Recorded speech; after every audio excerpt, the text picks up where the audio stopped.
हाय। आप सबका स्वागत है निकी एंड नीक्यू के व्लॉग्स में। हम 1 साल के बाद चैनल पे दोबारा आए हैं वीडियो बनाने के लिए। इस 1 साल में लाइफ में बहुत सारे चेंजेस हो गए हैं। शादी हो गई है, बच्ची हो गई है, बेटी भी अभी 8 महीने की हो गई है। तो बहुत सारे चेंजेस हो गए हैं लाइफ में, इसलिए सोचा कि अब फिर से ये शुरुआत करी जाए। इसलिए एक छोटी सी वीडियो के साथ आई हूँ जिसमें हमारे साथ ईशु दास जी जुड़े हुए हैं जो अभी सऊदी अरेबिया में काम करते हैं।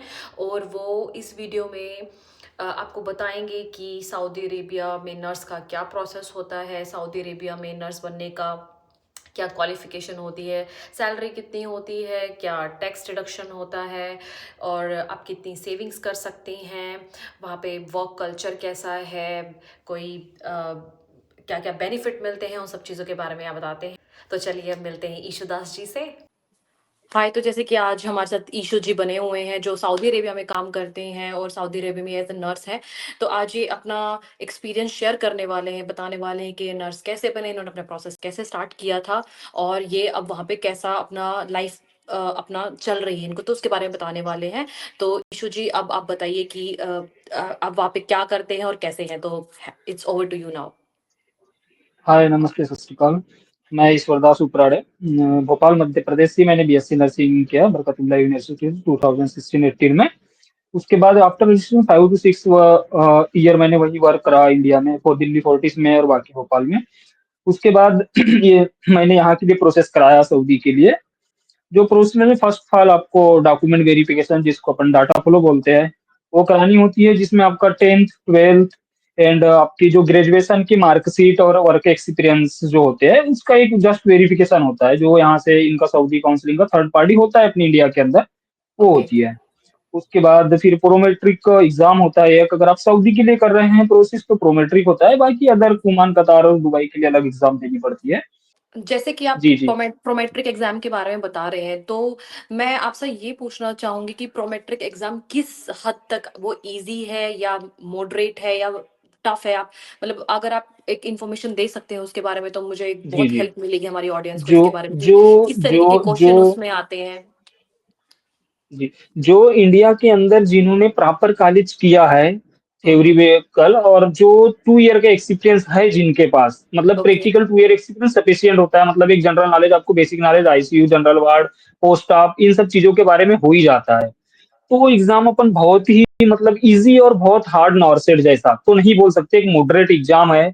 जो उसका एक मतलब सिलेबस है जिसमें मेडिकल सर्जिकल जो अपन नर्सिंग में पढ़ते हैं, फंडामेंटल और मतलब थ्योरिकल आईसीयू के सिनारियो बेस्ड क्वेश्चन, आजकल 50% सिनारियो बेस्ड क्वेश्चन बहुत ज्यादा आ रहे हैं। ये हम्म। सब क्वेश्चन उसमें आते हैं। 800 मार्क के क्वेश्चन होता है और 4 आवर्स की एग्जाम होते हैं जिसमें 210 क्वेश्चन होते हैं। ओके, वह एक सौ तो ये पांच सब क्वेश्चन मल्टीपल चॉइस क्वेश्चन होते हैं हाँ जी जी जी, मल्टीपल और सब अपने चॉइस जो क्वेश्चन होते आपने हैं। नर्सिंग में आपने नर्सिंग क्लासेस में पढ़ा है सब उसी हाँ से हाँ हाँ, रिलेटेड होता है, बिल्कुल उससे अलग बिल्कुल कुछ नहीं बिल्कुल होता बिल्कुल है। बिल्कुल, नहीं नहीं, अलावा कुछ नहीं, आप नर्सिंग से रिलेटेड ही सारे क्वेश्चन होते हैं।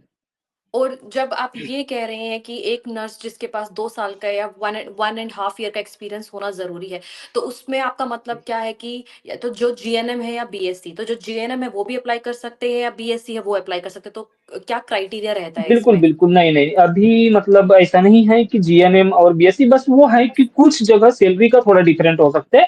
But okay. जीएनएम में भी अप्लाई कर सकते हैं, पोस्ट बेसिक भी कर सकते हैं, बीएससी भी, एमएससी, एएनएम में एएनएम नहीं कर सकते। एएनएम एएनएम नहीं अलाउड कर नहीं है। सकते, ओके। नहीं नहीं ठीक है। नहीं। तो उसके बाद मैं आपसे ये पूछना चाहूंगी कि जैसे आपको कैसे पता चला कि सऊदी अरेबिया में वैकेंसी निकली हुई है, आपने इसके लिए कैसे अप्लाई किया, कि कोई एजेंसी थी या आपने ये खुद से एग्जाम दिया है कि मैं प्रोमेट्रिक एग्जाम दूंगा और मैं अपना प्रोसेस खुद करूंगा, या आपने कोई एजेंट चूज किया था इसके लिए। नहीं, एक्चुअली दीदी वो तो मैं प्रोसेस यूके के लिए करवा रहा था, शुरू में ओईटी वगैरह का कोचिंग हम्म। लिया था। बट वहाँ वैकेंसी स्टाफ होने के कारण मुझे इधर स्विच करना पड़ा, और कोई कारण ओके। नहीं था, क्योंकि अभी वहाँ यूके में स्विच स्टाफ है, जैसे कि आपको पता ही है। तो उसके बाद हम दिल्ली फोर्टिस, गुड़गांव में एक फोर्टिस अस्पताल है, इंटरनेशनल हॉस्पिटल, तो वहाँ मैं वर्किंग था as a TL last 2.5 year. तो वहाँ मेरे साथ साउथ इंडियन बहुत सारे नर्सेस थे, ब्रदर्स थे, अपने नॉर्थ इंडियन भी थे, यूपी से थे 2 3 बंदो। तो उनने वहां से रिजाइन करके तुरंत उनका जब क्लियर हुआ तो वो यहाँ एजेंट के थ्रू आ गए थे। पर बहुत सारे एजेंट है अपनी इंडिया के अंदर, पर जो भी किसी एजेंट के थ्रू आए तो एक बार रिसर्च करे उस चीज के बारे में, क्योंकि थोड़ा फ्रॉड भी बहुत चलता है। तो हुँ, मैं हुँ। तो वहीं से मतलब उनसे मेरी कॉन्टैक्ट हुआ, उनने मुझसे ये बोला कि यार ईश्वर, अगर आप कर ही रहे हो तभी अगर उधर जाने का थोड़ा आपको लेट है, तो आप इधर आके ठीक है, इधर सैलरी अकॉर्डिंग टू इंडिया, तो आप इधर आके कर सकते हो जब तक आपका उधर का नहीं हो जाता। तो मैं तो बाय एजेंसी ही आया था। तो आप उस एजेंसी का नाम हमें बता सकते हैं या कुछ और एजेंसी जो ऐसी जेन्युइन एजेंसी है जिसके थ्रू जो लोग अगर जिनका यूके का प्रोसेस नहीं हो रहा है और वो गल्फ कंट्री या सऊदी सऊदी अरेबिया आना हुँ। चाहते हैं तो वो उस एजेंसी से कांटेक्ट कर सकते हैं? इसमें तो भी मतलब ऐसा है कि अपन खुद भी सेल्फ कर सकते हैं अपना सारा process, process okay, like this Prometric eligibility सब कुछ आप सेल्फ कर सकते हो वेबसाइट के थ्रू। बट आपको ओके, जॉब पे तो आपको एजेंसी थ्रू लेना पड़ेगा। तो कुछ एजेंसी अपनी इंडिया में गुड़गाँव, नोएडा में एक एजेंसी है एशियन हेल्थ केयर करके, वो ट्रस्टेबल एजेंसी है। मतलब मैं ऐसा प्रमोट नहीं कर रहा हूँ किसी एजेंसी को, मतलब मैंने उनसे बहुत सारा प्रोसेस करवाया था। एक ओके, सम्स एजेंसी करके है मुंबई में, वो भी मतलब बहुत ही कोऑपरेटेबल है, मतलब हर चीज़ से। और जैसे जो अमाउंट ये पे पे करते हैं स्टूडेंट ये मतलब आने वाले यहाँ, तो एक क्राइटेरिया है उनका कि हाँ, मतलब इतना में मतलब ऐसा अमाउंट नहीं बोलते हो कि आप दे नहीं पाओ या जा नहीं पाओ। तो मतलब जो आप डाटा यस। फ्लो प्रोसेस बता रहे थे उसमें ये है कि आप डायरेक्ट भी अपना प्रोसेस कर सकते हो और आप जी, जी। एजेंट के थ्रू भी बिल्कुल, कर बिल्कुल। सकते हो। बट जो एक तरीका हाँ, होता है हाँ। जैसे कि आप इन जो सऊदी अरेबिया के जो हॉस्पिटल है वो आपको अप्रोच करते हैं इंटरव्यू के लिए या आपको एजेंसी से ही कांटेक्ट करना पड़ता है इंटरव्यू देने नहीं, के नहीं, लिए? नहीं, एजेंसी से ही कॉन्टैक्ट करना पड़ता है, एजेंसी से ही एजेंसी ही कांटेक्ट, हाँ। इंटरव्यू कंडक्ट करवाती है। हाँ, यही आप सेल्फ यही तो हाँ आप जी। जॉब यहाँ नहीं, नहीं, नहीं, यही सेल्फ तो मेरा आप आपसे बिल्कुल मेन नहीं कर सकते हैं। यही मेरा मेन जी, क्वेश्चन जी। था कि आप प्रोसेस तो सेल्फ कर सकते हैं बट इंटरव्यू के लिए आपको हाँ, एजेंट को कांटेक्ट करना ही पड़ेगा। एजेंसी हायर करनी पड़ेगी। हाँ, हाँ। तो आपको यहाँ पे काम करते कितने साल हो गए हैं अभी? अभी 6 मंथ हुआ है मुझे टोटल। 6 मंथ हुआ है, ठीक है। तो हम आपसे जी। जानना चाहेंगे कि जैसे कि आपने इंडिया में भी काम किया है, अब आप सऊदी में काम कर रहे हैं। तो आप मुझे इस चीज़ के बारे में बता सकते हैं कि वहाँ पे वर्क बैलेंस कैसा है, लाइफ़स्टाइल कैसा है? काम करने में इंडिया में और सऊदी में क्या डिफ़रेंस है? सैलरी में क्या डिफ़रेंस है? और जैसे कि आप अपने कलीग्स के साथ भी काम करते हो, तो आपने जब इंडिया में काम किया है, तो वहाँ पे आपके साथ कैसा बिहेवियर था? और यहाँ पे मतलब क्या डिफ़रेंस है? आप मुझे थोड़ा बहुत बता सकते हैं उस चीज़ के बारे में? थोड़ा-सा ये डिस्क्रिप्शन इसमें अलग-अलग आपने क्वेश्चन एक साथ बहुत सारे दिए, तो उसका थोड़ा अलग-अलग मैं आंसर देना चाहूँगा। फर्स्ट ऑफ ऑल तो ये है कि इंडिया के वर्किंग लाइफ़स्टाइल और यहाँ के वर्किंग लाइफ़स्टाइल में बहुत सारा डिफरेंस है। फर्स्ट ऑफ ऑल यहाँ आपको मतलब कोई एक जो बर्डन होता है ना, वर्कलोड जिसको बोलते हैं अपन कि यार हमें मतलब ऐसा करना ही है आज जाके, या कोई एक एग्जांपल आईसीयू में जैसे कि कोई एक स्टाफ नहीं आया तो अपने को आईसीयू के अंदर 4 पेशेंट दे दिया एलटी के, या 3 पेशेंट दे दिए इंडिया के अंदर। यहाँ वैसा सिस्टम नहीं है। अगर कोई बंदा छुट्टी पे जा रहा है, वो एक प्री प्लानेड होगी पहले से, सडनली कोई मतलब चेंज नहीं होगा चीज़ों के अंदर। तो यहाँ वर्कलोड बहुत कम, ज़ीरो है, मतलब अकॉर्डिंग टू इंडिया वर्कलोड नहीं है। हॉस्पिटल के अंदर भी मतलब यहाँ मिनिमम तो 12 आवर्स की ड्यूटी है। बड़े जो यूनिवर्सिटी है उनमें, बाकी जो प्राइवेट और छोटे अस्पताल और रिहैब सेंटर वगैरह है उनमें 8 आवर्स की ड्यूटी है। सेकंड चीज़, यहाँ बिहेवियर बहुत गुड है अकॉर्डिंग टू इंडिया। इंडिया में मतलब एक होता है जैसे बाय मिस्टेक, अब ये एक हम ह्यूमन बॉडी है, कोई मैकेनिकल मशीन नहीं है जो मतलब हमसे मिस्टेक नहीं होगा, होता ही है सबसे कहीं न कहीं थोड़ा बहुत। तो यहाँ जो चीज़ों को हैंडल करने का जो तरीका है, वो एकदम पोलाइटनेस है। आपको वो रिटर्न में ली जाएगी, ऐसा नहीं कि मतलब आपको जैसे इंडिया के अंदर अपने हॉस्पिटल वर्किंग मतलब बहुत सारे अस्पताल में नहीं होते ये चीज़ों भी, बहुत छोटे अस्पतालों में, या जैसे मैं तो बड़े अस्पताल में गया, जैसे गुड़गाँव इंटरनेशनल हॉस्पिटल था वो, और भोपाल में भी क्या तो बड़े अस्पताल थे। तो वहाँ मतलब एक व्यूअर को एक वर्कलोड और सब इन चीज़ों को ध्यान में रखते हुए आपके जो पर्सनल वर्किंग एरिया है उसमें सब जैसे डाँटने का वो होता है, अगर कुछ गलती हो गया तो एक उसकी मतलब प्रोसेस होती है कि आप सामने वाले को कैसा वो हैंडल कर रहे हो। तो यहाँ मतलब ये सब चीज़ें नहीं है। मैं बहुत कुछ मतलब निग्लेक्ट कर देते हैं, जैसे एक आईसीयू है में मतलब, और वहाँ कोई पेशेंट है जैसे मतलब मेरे से कोई एक मिस्टेक होगा, तो ऐसा नहीं कि आपको वहीं मतलब चालू हो जाएगा कोई नर्सिंग सुपरिटेंडेंट या आपका टीएल या इंचार्ज। आपको मीन्स प्रॉपर एक आपकी केबिन सेल्फ होगी उसमें रिस्पेक्ट का मतलब। बहुत ध्यान रखा जाता है, हाँ, आपको हाँ, हाँ, हाँ। उसी यही टाइम पे आपको यही बोल बात। के आपके जी, जी। कॉन्फिडेंस को कम नहीं किया जाता है। हाँ, हाँ, हाँ। ये नोटिस करने वाली बात तो रहेगी मतलब जो यहाँ की, वर्क मतलब आप बैलेंस सिर्फ है वो रेस्ट। बहुत बहुत ही ज़्यादा अच्छा है एज़ कंपैरिज़न टू जी, जी, इंडिया, आप ये बिल्कुल। बताना चाहते हैं। इंडिया, तो यस, अब जो यस। मेरा बिल्कुल, सेकंड क्वेश्चन बिल्कुल। था वो था कि सैलरी में क्या डिफरेंस है? सैलरी में तो बहुत ज़्यादा डिफरेंट है अकॉर्डिंग वो तो टू सबको ही इंडिया। पता है बट फिर भी हम आपसे और जानना चाहते हैं कि हाँ, मतलब आप कितना कमा लेते हैं ये और जितनी आपकी ये सैलरी आती है उसमें आपका कोई टैक्स, जैसे कि सबको ही पता है कि अरब कंट्रीज जो होती है वो गल्फ टैक्स में, फ्री हाँ, ही होती टैक्स है, में। वो तो सबको ही पता है पहली बट आपका आपका ट्रैवल में, आपका फूड, अकोमोडेशन में आपका कितना हो जाता है और आप महीने भर में कितनी सेविंग कर लेते हैं? गल्फ गल्फ के अंदर मतलब खास तौर पे मैं केएससी का बात कर रहा हूँ, किंगडम ऑफ सऊदी अरबिया के अंदर। यहाँ कोई भी आप हॉस्पिटल में आओ, चाहे रिहेब में आओ, चाहे इंडस्ट्रियल एरिया में आओ, चाहे यूनिवर्सिटी में आओ, चाहे कहीं भी आओ, यहाँ अकोमोडेशन तो ये लोग खुद ही प्रोवाइड करते हैं, जो आपको खुद सेल्फ नहीं लेना। फर्स्ट चीज। ओके, सेकेंड तो मीन्स चीज, फूड अकोमोडेशन का फ्री जो है? हाँ फ्री है। ट्रेवलिंग फ्री है, ट्रेवलिंग का आपको शेयर मतलब पे नहीं करना है। इन्हीं ओके, कंपनी के तरफ, जो कंपनी आपको हायर करेगी, वो कंपनी की रिस्पॉन्सिबिलिटी होती है कि वो आपको ड्यूटी टाइम पे लेके जाने का और लेके आने का, प्रॉपर बस से या जैसा भी हो। सब जगह एक अलग अलग वो अपने हिसाब से होता है। पर सेकेंड चीज, दैट्स वेरी फूड का गुड। यहाँ अपने को खुद, हाँ फूड इंक्लूडेड होता है अमाउंट, जो भी मतलब 300 रियाल हो या 500 रियाल हो, मतलब इंडियन रुपीज लगभग 5000 to 6000 इंडियन रुपीस, यहाँ वो पे करते हैं, देता हूँ। सैलरी में एड करके देते हैं। हाँ। और जो भी आप यहाँ यूज करते हो, जैसे गैस वगैरह, वो मतलब फर्स्ट टाइम तो जब आप आओगे तो वो ये खुद ही प्रोवाइड करते हैं, मगर बाकी सेकंड टाइम जो ये सैलरी में एड करके आपको अमाउंट दे रहा है, उससे आपको यूज करनी होती है। जी। मेन चीज यहाँ ये है कि आपकी सैलरी टैक्स फ्री है। जो आपके मतलब वो एक इक्विवा कॉन्ट्रैक्ट होता है, यहाँ कॉन्ट्रैक्ट में जितनी आपकी सैलरी आप कॉन्ट्रैक्ट साइन किए हो, उतनी ही सैलरी आपके अकाउंट में क्रेडिट होगी, 1 से 5 क्रेडिट तारीख के बीच। ओके, सेकंड चीज ये है कि इंडिया, आपने जो सैलरी का डिफरेंस पूछा, तो जस्ट एग्जांपल में मतलब आफ्टर रजिस्ट्रेशन, जैसे अगर कोई बंदा इंडिया के अंदर फ्रेशर है और वो कोई अस्पताल ज्वाइन करना चाहता है या करता है, तो 10 से 12 15 हजार, छोटे मतलब जो छोटे सिटी है जैसे भोपाल या नागपुर या इस टाइप के, और दिल्ली में भी करता है तो 18 20 हजार से स्टार्टिंग सैलरी है। तो स्टार्टिंग आप ये सैलरी। हाँ मान के चल लो, मतलब एग्जैक्ट सैलरी यहाँ एम्स से, जेम्स की जो दिल्ली एम्स की सैलरी है आज के डेट में 80 90 थाउजेंड है। तो उससे 10,000 अबो, मतलब 1 लाख से यहाँ आपको स्टार्टिंग स्टार्टिंग सैलरी मिलेगी, चाहे आप वो कोई भी उसमें आते हो, कंपनी में या मतलब या इंडस्ट्रियल या कोई भी नर्सेस बन के आते हो यहाँ। लेकिन यहाँ डिपेंड करता है दो चीज, दीदी, डिपेंड करता है आप कौन सी एजेंसी के थ्रू आ रहे हो, फर्स्ट। सेकंड करो डिपेंड करता है कि आप तो वर्क एक्सपीरियंस आफ्टर रजिस्ट्रेशन किस एरिया का है।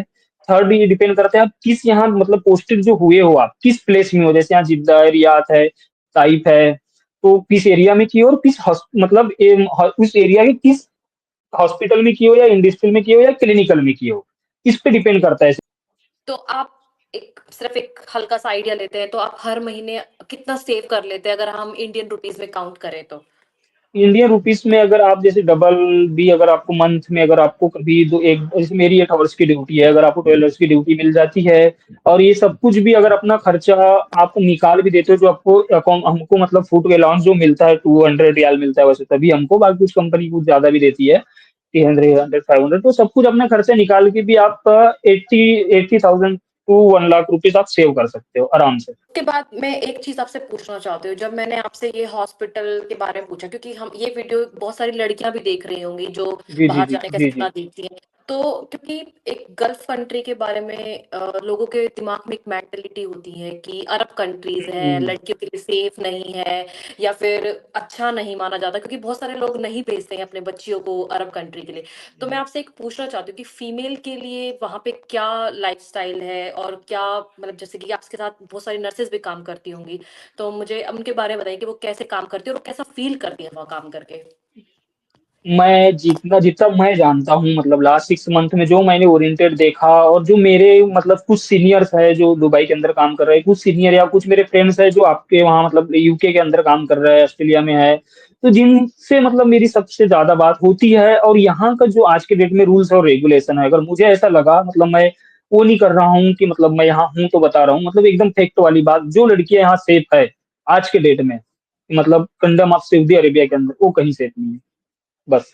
तो मतलब मतलब लड़कियों बहुत के ही लिए ज्यादा, सबसे सेफ मतलब आप मतलब 5 मिनट कंटिन्यू किसी गर्ल्स की तरफ देख भी नहीं सकते। देख भी नहीं सकते। कमेंट तो करने की मतलब बात तो बहुत ऑल दूर है, ओवर, बहुत सेफ ऑल है। ओवर सबसे नो सेफ डाउट। कंट्री है। और मैं एक चीज बताऊँ कि मैंने देखा है शायद कि यहाँ पे नर्सेस को वो शायद बुरखा वुरखा कुछ हाँ, डालना हिजाब हिजाब हिजाब हिजाब हिजाब हिजाब हिजाब, डाल के रखना, वो हाँ। चाहे आप किसी भी वो धर्म से वो बिलोंग करते हैं, बट हिजाब डालना आपके लिए कंपलसरी नहीं है। नहीं, 2018 के बाद सब कुछ यहाँ चेंज हो गया है। अब मतलब ऐसा नहीं है, जो यहाँ के जो भी मतलब वो जो लोकल है, उनको भी ये नहीं है कि कंपलसरी है अगर आपको बुर्का पहनना है या हिजाब पहनना है, ऐसा कुछ नहीं है। वो आपके सेल्फ डिपेंड, मतलब आप क्या, आपके ऊपर डिपेंड है, आपको अगर रखना है तो रख सकते हो, नहीं रखना है नहीं रख सकते हो, कोई नहीं है। बहुत बहुत थैंक यू हमारा ये डाउट क्लियर करने के लिए।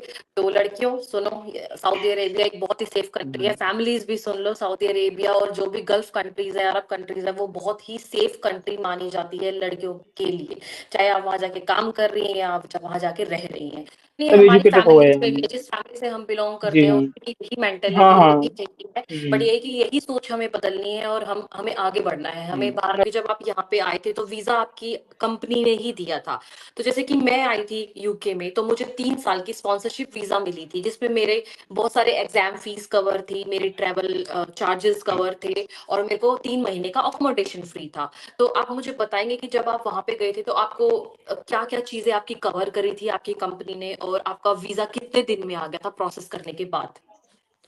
प्रोसेस करने के बाद मेरा वीज़ा तो जी मतलब 15 डेज़ में आ गया था, पर मैंने वो एक्सटेंड किया था कुछ मेरे फैमिली जैसे ही मतलब आपने इंटरव्यू क्लियर किया उसके 15 डेज के बाद आपका वीजा आ गया था? हाँ, हाँ, हाँ, उसके बाद मुझे इमिग्रेशन में थोड़ा टाइम लगा था। ओके। मतलब लगभग 15 टू 20 डेज़ मेरा इमिग्रेशन यहाँ इमिग्रेशन भी होता है जब आप वहाँ होते हो, उसके पहले ही आपका पासपोर्ट के थ्रू इमिग्रेशन हो जाता है। इमिग्रेशन में थोड़ा टाइम लगा था। बाकी हाँ, कंपनी आपको मतलब जैसे मेरा आपका जैसे 3 इयर्स का एक्सपीरियंस था, मतलब हमारा मतलब यहाँ 2 ईयर का है। 2 ईयर का कॉन्ट्रैक्ट है टू होता ईयर है का पहले कॉन्ट्रैक्ट आप है। उसको हाँ, हाँ, हाँ। तो उसमें आपको जो 2 ईयर का वीज़ा तो मतलब ये लोग मतलब 90 डेज़ का ही इश्यू करते हैं, 2 ईयर का नहीं करते हैं। हम्म। तो उस नाइन जब आप यहाँ लैंड कर जाते हो तो आपको उस 90 डेज़ के अंदर जैसे अपनी इंडिया के अंदर एक होती है ना आधार कार्ड, लाइक दिस यहाँ एक इकामा कार्ड होता है। ओके। तो वो इकामा कार्ड होता है जो आपको हर वो 6 मंथ में ये लोग कंपनी की रिस्पॉन्सिबिलिटी है वो रिन्यू कराने की। वो रिन्यू खुद करने ही की। कंपनी रिन्यू कराता है। हाँ। और अकोस बात रही अब अकाउंटेंट की तो अकाउंटेंट आपको पूरा मतलब 2 ईयर तक के फ्री रहेगा। उसका आपको कुछ भी पे नहीं कुछ करना है। भी नहीं कर। वीज़ा में, इमिग्रेशन में, इंटरव्यू में, फ्लाइट टिकट में ये सब कुछ जो भी खर्चा आता है, वो तो शायद पर मुझे ये नहीं पता कि मतलब कंपनी एजेंट का और कंपनी का क्या मतलब वो बॉन्ड है उनका। बट हमको कुछ पे कम इसको भी अपने एजेंट को पे करनी होती है। ओके, तो आपने एक, मतलब आप हुँ। एक सिर्फ एक अप्रॉक्स मुझे आइडिया दे सकते हैं कि आपका इस पूरे जी, जी। प्रोसेस में, एग्जाम को लेके, वीजा में लेके, आपका मैं कितना मैं टोटल अमाउंट आपका खर्च हुआ है उसमें? मैं मतलब पासपोर्ट का जो एप्लीकेशन आप अप्लाई करोगे इंडिया में आपका फर्स्ट प्रोसेस होगा पासपोर्ट, फर्स्ट ही, उसके बाद ही आप सब कुछ प्रोसेस कराओगे। तो वो पासपोर्ट से लेके आपको मतलब टिकट तक और जो एजेंसी जो फीस लेती है, जो भी एजेंट फीस लेता है, वो सब कुछ इंक्लूड करके एक रैंडम बता रहा हूँ 2 लाख से 250,000 तक मतलब खर्च आएँगे। 2 लाख से मतलब ढाई अगर लाख आप अपनी टोटल। शॉपिंग भी करते हैं तो 2 से 3 लाख रुपए आप सब लगा मैं के उसमें चलें कि सब आपका कुछ क्या सब कुछ खर्चा सब कुछ होगा। मतलब आपने जो फॉर्म भरा है उससे लेके ट्रेवल से लेके मेडिकल भी होता है मतलब यहाँ मतलब जैसे आपका क्लियर होगा मेडिकल भी होता है दिल्ली के अंदर आपको मेडिकल भी में भी जो अमाउंट लगते हैं 9 to 10,000 वो सब कुछ इसमें सब कुछ एवरीथिंग मतलब इंक्लूड है शॉपिंग से लेके सब कुछ। और मेरा अगला क्वेश्चन है कि जैसे कि आप एक इंडियन वर्क कल्चर से निकल के आप यहाँ आए, तो आपको कभी ऐसा गिल्ट हुआ कि मुझे नहीं आना चाहिए था, या आपको प्राउड फील हुआ कि अच्छा हुआ मैं वहां से निकल के आया, या फिर ये चीजें मुझे पहले से पता होती तो मुझे और भी अच्छा होता, मुझे बेनिफिट मिलता? तो कुछ ऐसी चीज या वर्क एक्सपीरियंस आप हमारे साथ शेयर करेंगे तो बहुत अच्छा होगा। देखो मैं मतलब एक आपने आपके जो व्यूअर्स है और मतलब मैं एक बात बताना चाहता हूँ कि हर चीज का दो दो पॉइंट होते हैं एक तो होता है निगेटिव एक होता है पॉजिटिव। वो डिपेंड करता है मुझ पे कि मैं कौन सी चीज अपने ऊपर हावी होना देना चाह रहा हूँ जैसे इंडिया में जो अपना इंडियन कल्चर है वो एक अलग ही माहौल का होगा। यहाँ भी है नो डाउट मतलब हमें यहाँ आने के बाद ऐसा बिल्कुल फील नहीं हुआ वो तो 2 4 दिन तो मतलब 1 वीक तो थोड़ा अगर आप अपने कंट्री से बाहर जाओगे थोड़ा तो मतलब डल फील होता ही है पर वो एक टाइम होता है जिसमें आपको झेलनी होती है सारी चीजें वो अगर आप उस टाइम से निकल गए तो आप बहुत कुछ आगे कर सकते हो क्योंकि यहाँ इसलिए भी नहीं लगा क्योंकि हमारे साथ जितनी भी नर्सेज है वो सारी इंडियन नर्सेज है हॉस्टल के अंदर। बाकी अगर आप जहाँ बाहर भी यहाँ निकलते हो तो आपको अपने सारे एशियन ही बंदे मिलेंगे। मतलब आपको काम करने वाले पाकिस्तानी मिलेंगे बंगाली मिलेंगे आपको फिलीपीनी मिलेंगे इंडोनेशियन नर्सेज मिलेंगे फिलीपीनी नर्सेज मिलेंगे और अपनी इंडियन नर्सेज मिलेंगे। सब इन कल्चर का तो ऐसा इशू नहीं आता है क्योंकि अपने सारे एशियन बंदे ही होते हैं अपने बाहर से बाहर कंट्री वाले जैसे फिलीपीन नर्सेज इंडोनेशियन नर्सेज कुछ बंगाली भी है बांग्लादेश से पाकिस्तानी है यहाँ बहुत सारे तो ऐसा मतलब सारे हिंदी भाषी बोलने वाले होते तो फील नहीं होता। बाकी जो आप लास्ट फर्स्ट में आते हो तो 1 2 वीक तो थोड़ा मतलब होता है। पर ये आप जो बात बोले ना कि आपको ऐसा फील हुआ क्या कि आपको मुझे मुझे ये चीज पहले पता होता और मैं पहले आता तो वो चीज मुझे लगा था कि जो मैंने 7 to 8 ईयर आफ्टर रजिस्ट्रेशन वहां जो काम किया मैंने 5 year after registration 5 to 6 year अगर वो मुझे पहले पता होता तो शायद अब कुछ और बात होती। बस सबसे वो बड़ी यही चीज़ होती था। है, हमारे पास गाइडेंस की कमी होती है इंडिया में, हमें गाइड करने वाले लोग हुँ। बहुत कम होते हैं, जिसकी हाँ, वजह से हाँ, हम बिल्कुल, सफ़र बिल्कुल, बिल्कुल। और से दीदी गाइड पता है करते ख़ास हैं। तौर ख़ास खा एक चीज़ जो ख़ास कर पे नॉर्थ इंडिया, साउथ इंडिया में आपको बहुत मिलेंगे, बहुत हर जगह। मतलब नर्सिंग प्रोफ़ेशन में नहीं अदर में भी आपको बहुत मिलेंगे, नॉर्थ बहुत कम है। कि एक करियर ग्रोथ कैसा है सऊदी अरेबिया में, कि अगर हम बात करें कि अच्छा ठीक है, अब आपको 1 साल हो गया यहाँ काम करते हुए, आपको 2 साल हो गए, आपको 3 साल हो गए हैं काम करते हुए, तो आपके पास ऐसे कोई ऑप्शन होते हैं कि या आप किसी दूसरे जैसे कि मिडल ईस्ट में या फिर जैसे कि कतर की बात कर ले, ओमान की बात कर ले, कुवैत की बात कर ले, आप वहाँ पे ट्रांसफर हो सकते हैं, वहाँ पे जॉब करने के लिए जा सकते हैं, तो ऐसे क्या ऑप्शन अवेलेबल है हमारे पास? नहीं, नहीं, ऐसा तो मतलब नहीं है। आप यहाँ से जो अपना डाटा फ्लो होता है, जो अपन इंडिया के अंदर मतलब जैसे मैंने सऊदी के लिए डाटा फ्लो करा रखा है, तो वो डाटा फ्लो आप ट्रांसफर कर सकते हो, लेकिन आप मतलब अपना लाइसेंस ट्रांसफर नहीं कर सकते, क्योंकि यहाँ हर उसके लिए अलग-अलग एग्ज़ाम, जैसे दुबई के लिए डीएचए है, अबू धाबी के लिए हार्ड है या एमओएच है शायद। जैसे यहाँ के लिए प्रोमेट्रिक है, कतार के लिए अलग है, ओमान के लिए अलग है। जैसे एग्ज़ाम तो आपको फिर से प्रोसेस तो वही कराना पड़ेगा, फिर से मेडिकल, फिर से प्रोसेस, फिर से इंडिया से वीजा लेके फिर से सेम प्रोसेस है। उससे अच्छा मैं एक मतलब आपके ये पे मतलब एक चीज बोलना चाहूंगा, क्योंकि जैसे कि यहाँ आपके पास टाइम बहुत बचता है, 8 आवर्स 1 आवर्स की ड्यूटी के बाद, और वर्कलोड कम है, तो उस टाइम पे आप ओईटी का या आईएलटीएस का तैयारी करके हो सक जिनको अगर वो हो तो आप यूरोपियन कंट्री मूव करने का सोच सकते हो। मतलब वहीं से ही हम एग्जाम की प्रिपरेशन करके हम लोग दूसरे कंट्री में या फिर दूसरी जगह पे मूव कर सकते हैं। बिल्कुल, बिल्कुल, यूरोपियन कंट्री भी मूव कर सकते हो यहाँ का। इस चीज से आपके वीजा पे तो कोई इफेक्ट नहीं है कि आपको जो यहाँ 2 साल का वीजा मिला है, और अगर आपको 1 साल के अंदर दूसरी कंट्री में मूव करना है, तो उससे आपके वीजा पे या किसी चीज पे कोई इफेक्ट नहीं पड़ने वाला है। नहीं, उससे मतलब आपका यहाँ वीजा पे कोई इफेक्ट नहीं पड़ेगा, लेकिन जैसे आप यहाँ रिजाइन करके जाते हो तो ये लोग आपको यहाँ से परमानेंट एग्जिट दे देंगे। उससे कुछ होता नहीं है, एग्जिट ये कुछ फीस लेते हैं थोड़ा बहुत, मतलब 2-4 हजार रियाल लेते हैं अगर आपका मतलब कॉन्ट्रैक्ट बचा हुआ है तो, और आपका कॉन्ट्रैक्ट खत्म हुआ है तो नो डाउट आपके ऊपर आप कहीं भी जा सकते हो। चलिए, एक आप एक क्वेश्चन पूछना चाहते हो कि यहाँ पे परमानेंट रेसिडेंसी का कोई ऑप्शन है कि अगर यहाँ पे आप इतने साल काम करते हो तो आप रेसिडेंसी के लिए अप्लाई या नहीं, नहीं, सिटीजनशिप नहीं, आपको आपको नहीं, नहीं, आप पीआर का पूछ रहे हो लाइक दिस।